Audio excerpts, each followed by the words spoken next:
What's going on, everybody? Josh Engleman here for Stokastic.com, and I am back with my NBA DFS contenders on DraftKings for Wednesday, February 5th. And be sure to hit that like button, subscribe to the channel, and hit the notification bell so you know when everything goes live. Follow me on Twitter at Josh Engleman. Victor Wembanyama is on the outside looking in. Who will be my favorites? My top 5 plays for today. It's time to find out.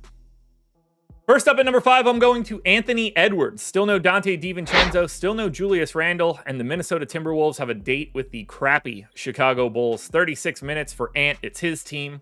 Point guard, shooting guard eligible, 9,800. Projected for 30 real points, 5.5 boards, 5.5 assists, and 2 stocks. He'll do a little bit of everything. No one can slow him down defensively on that team. This is a matchup that is absolutely perfect. And you get an MPE out of the deal? Sign me up. I'm also pretty happy to go and get Trae Young. Now, he's 9,600, point guard only, 25 points, 11.5 assists, 3 boards, and a stock and a half. But he's taking on San Antonio. That's a really nice matchup. Pace, big time. And it's probably going to even be a little bit higher now that De'Aaron Fox is on the Spurs. Spurs defense is obviously good when Wemby's out there, but Trae Young has no Jalen Johnson right now. This is just his team. He's going to do everything scoring. He's going to do everything setting everybody up.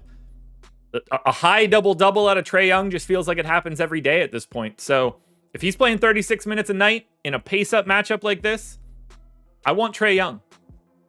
Now we get to the Toronto Raptors portion of the show. Grady Dick in at number 3. 30 minutes, taking on the Grizzlies. Now that's not a fun part of the matchup, but we're not expecting to have Emmanuel Quickley. We're not going to have RJ Barrett. It doesn't seem like we're going to have Jakob Poeltl. There's a lot to go around here for Grady Dick. 4,200, 17 points, 3 boards, 2 assists, and a stock. He is just not priced for having those guys out. He should be over 5K today. But because they're missing a bunch of guys, and this is actually a fast-paced matchup against Toronto, Grady Dick was already getting owned yesterday with some of those guys in. Now they're out. Way better option. But we're not done with Toronto. He got the start yesterday. I'm going to assume he does today. Jacoby Walter in at number 2. Shooting guard, small forward eligible, 3,200. I went 28 minutes, 13.5 points, 3.5 boards, 2 assists, and a stock. He's just not priced for starting. 3,200 is insane. And it's the best position possible, shooting guard, small forward. So you could also roster him at guard, forward, and utility. Now, maybe they don't start him. Maybe they go to Akbaji. Maybe they move this around. They could absolutely do it. It's Toronto. They're not very good. But assuming he gets the start in the same way he did yesterday, this value is way too difficult to ignore. One of the best plays of the day. But the number 1 play is also from Toronto. That would be Kelly Olynyk. We saw Jakob Poeltl leave yesterday's game at halftime. Olynyk got the start in the second half. I went 24 minutes. I don't even think that's aggressive. 3,300 center only.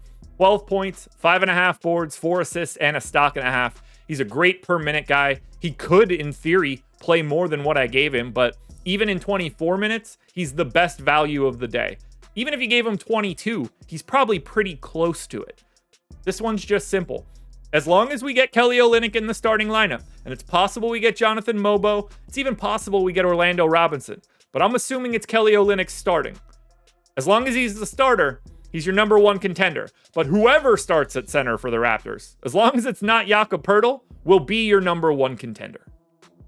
Alrighty, folks, that will do it. Those are my NBA DFS contenders on DraftKings for Wednesday, February 5th. Top 10 is already posted for DraftKings and FanDuel on my Twitter, so go check it out. 2 more days left this week, but we've got a fun slate today, and we've got the trade deadline tomorrow. Get ready. It's going to be insane.